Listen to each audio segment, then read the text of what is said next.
Of course, you want to speak English fluently and confidently. You want to learn new words, new phrases, and advanced grammar concepts. But what about removing phrases you commonly use because they're grammatically incorrect? Today, you'll learn 12 English grammar mistakes you need to stop making immediately. And don't worry, because you'll learn how to correct these mistakes so you can expand your vocabulary with 12 common and advanced phrases. Welcome back to JForrest English. Of course, I'm Jennifer. Now let's get started. I'm going to put your English to the test. You'll see a sentence and there is a grammar mistake. You need to identify and correct the mistake. So let's say you want to impress your boss and you say to your boss, "I hardly worked today." What is the mistake here? The mistake is mixing up, which means confusing, hardly and hard. The correction is, do you know what the correct sentence is? Remember, this is to impress your boss. I worked hard today. Hard is an adverb and it means with a lot of effort. So if you want to impress your boss, you should say, I worked with a lot of effort. I worked hard today. Notice the structure is subject plus verb plus hard. I worked hard on the report. I worked hard to finish the report. Now, the original sentence used hardly. The sentence is grammatically correct. Hardly is also an adverb, but it means the opposite. It means barely, almost not. So if you say, I hardly worked today, it means you did very little work. So that would not impress your boss. Now notice the structure is different. We have subject plus hardly, or you could use barely, it's the same meaning, and then your verb, in this case worked. I hardly worked on the report, you did very little work. I hardly worked to finish the report, you did very little work. So remember, use hard to show you put in a lot of effort. Don't worry about taking these notes because I summarize everything in a free lesson PDF. You can find the link in the description. Sentence number 2, you need to identify the mistake. I'm extremely hardworking engineer. Again, you want to impress your boss. But what is the mistake here? The mistake is missing article with job titles. So the correction is, how can you correct this sentence? I'm an extremely hardworking engineer. So remember, singular job titles require articles. This is a rule. Your choice of article is a, an, the. I'm an engineer, of course, because engineer starts with a vowel sound. But if you add great as your modifier, as your adjective, then you need a. I'm a great engineer. Because remember, the sentence structure is article, adjective, noun. You can absolutely say I'm the engineer, but what does this mean? This means you're a specific engineer, the one working on this specific project. I'm the engineer on the project, or you're the only engineer in the company. I'm the engineer. It's only me. Now you can think of student as a job title, and you can say, I'm an amazing student. That describes you, right? So put that's me, I'm an amazing student. You're watching this lesson, you're doing the work. So put that's me, I'm an amazing student. Sentence 3, we are 3 on the project. What's the mistake here? The mistake is using we are instead of there are. I hear this a lot from students, most likely in your native language or that student's native language. That's the structure. But in English, the correction is there are 3 people on the project. So notice how I also added the noun. number plus noun. In English, we use there plus the verb be, conjugated, to talk about the existence of something or the number of things. So the structure is there plus the verb be, conjugated, the number, and then the noun. For example, there is one engineer on the project. There are, so now it will be plural. There are 3 engineers with that S because it's plural on the project. Question 4, despite he was tired, he finished the report. What's the mistake here? The mistake is using a clause after despite. So how do you correct this? You can say, despite being tired, he finished the report. This is an acceptable sentence structure, is despite plus gerund. Another correction is, do you know what an alternative way of saying this? Despite the fact that he was tired, he finished the report.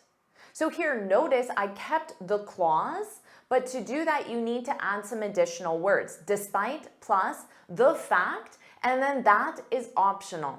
And then the clause. A clause is subject, verb, object. It's a complete sentence.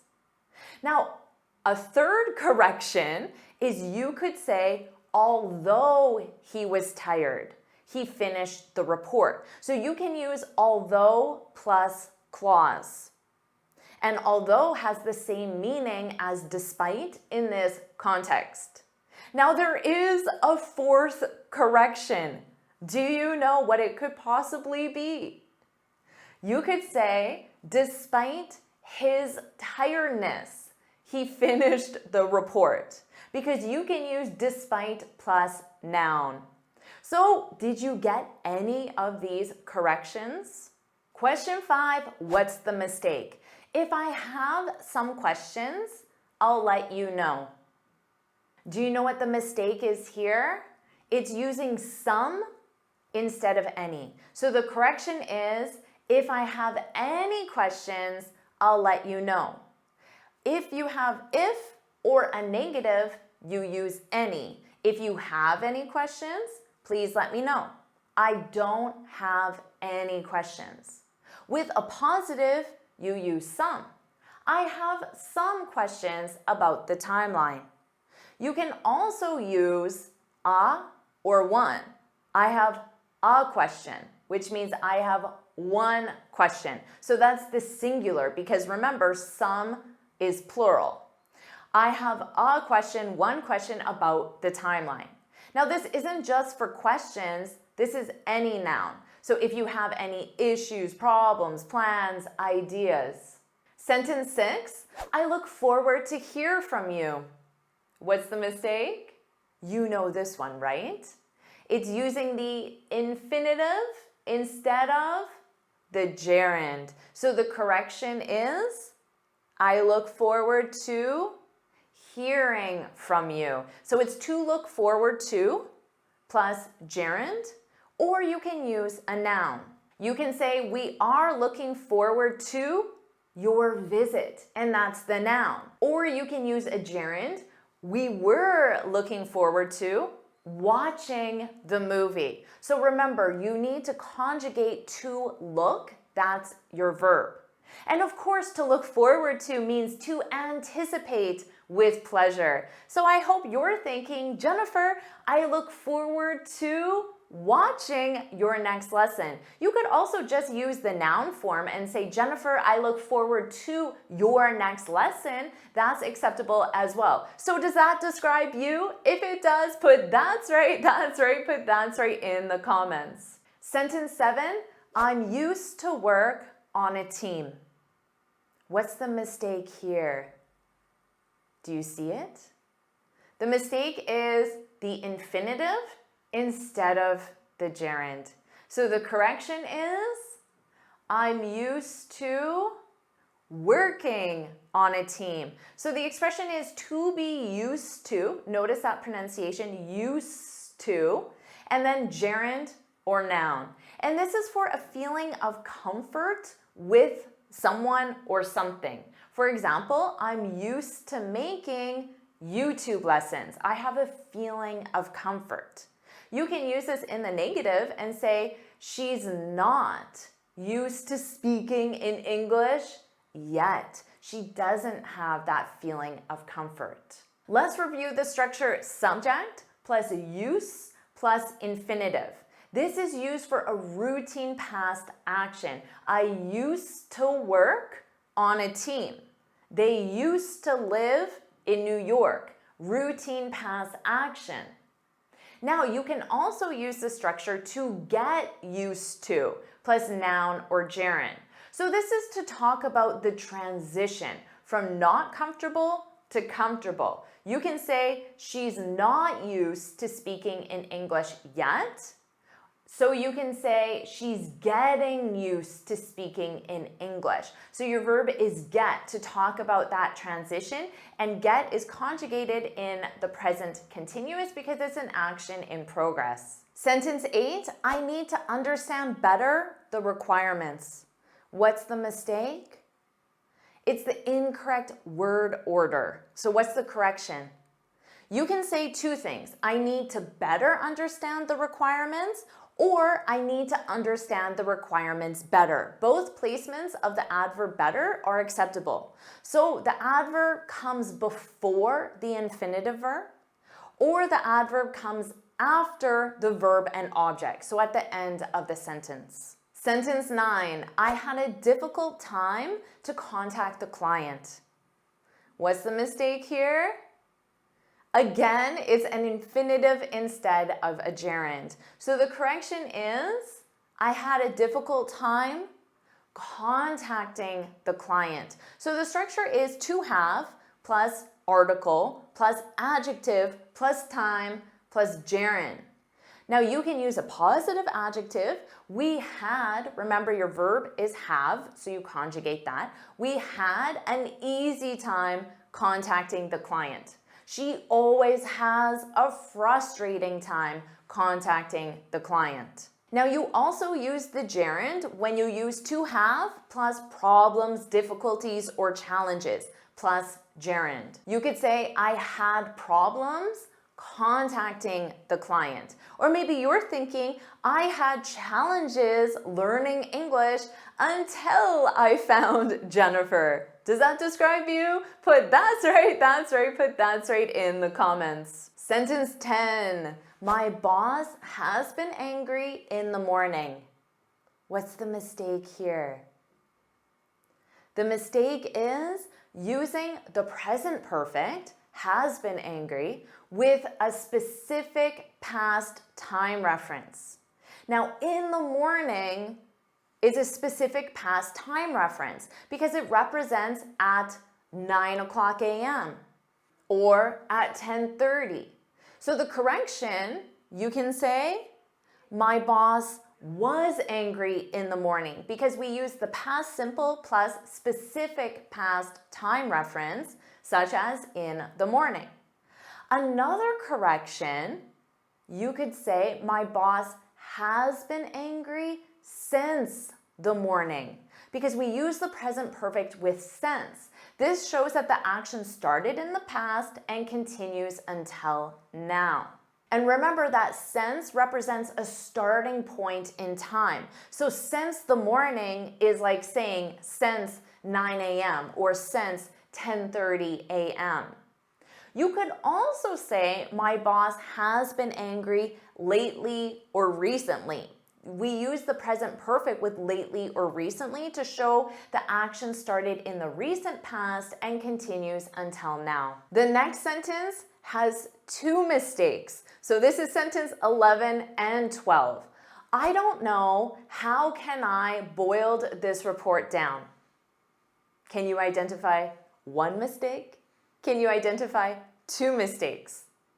Well, let's talk about mistake one. The first one we see is using a question structure for a statement. So let's review a simple statement. I don't know how I can improve my speaking skills. Maybe you've said this, I don't know how I can improve my speaking skills. So here it's I don't know plus how plus clause. So the clause is subject, verb, and then object. Remember, that was a statement. To ask a question, you would say, how can I? How can I improve my speaking skills? So here the structure is how plus verb plus subject. So the correction for this sentence would be, I don't know how I can. And then what's mistake number 2? It's the wrong verb conjugation. And in this case, after the modal. So we want modal plus base verb. I often hear students say, you should to bring an umbrella. This is incorrect because you want the base verb. You should bring an umbrella. So in this case, the correction is, I don't know how I can boil this report down. And if you're not sure to boil something down, this means to summarize the most important information. This is a separable phrasal verb. So there are 3 correct structures. How can I boil this report down? How can I boil down this report? Or how can I boil it down? Amazing job correcting all these common grammar mistakes that I hear every day from my students. Do you want me to make another lesson like this? If you do, put let's go, put let's go in the comments. And of course, make sure you like this lesson, share it with your friends, and subscribe so you're notified every time I post a new lesson. And you can get this free speaking guide where I share 6 tips on how to speak English fluently and confidently. You can click here to download it or look for the link in the description. And you can keep improving your English with this lesson. Watch it now.